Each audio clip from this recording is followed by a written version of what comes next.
Hello guys and welcome back into a new brand video. In today's tutorial, I'm going to show you how to build a dropshipping store with WooCommerce. So make sure to watch the video to the end and follow these simple steps. So first, make sure that you are in the WordPress admin panel. After that, all we need to do is to start adding extension or plugins that would allow us to add the feature of dropshipping in WooCommerce. Simply, you can go to WooCommerce, then go to extensions, and from there you can search for WooCommerce Marketplace and just type drop shipping.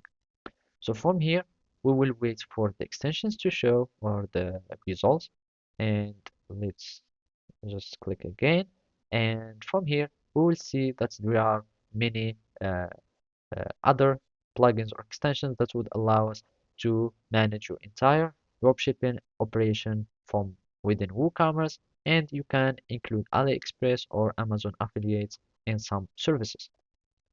If you don't want to use the WooCommerce extensions, you can go to the products, plugins, and from there you will need just to click on add new plugin, and you will need just to search for dropshipping, and then we will have some plugins. And basically,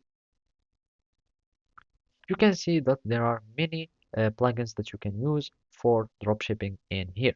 And I already have this AliExpress dropshipping plugin for WooCommerce.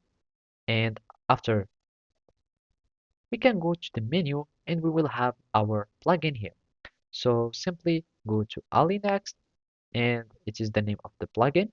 And basically from here, you can start searching products, or you can import your products by URL, and it will be added to your store, and you can start having your dropshipping operation using such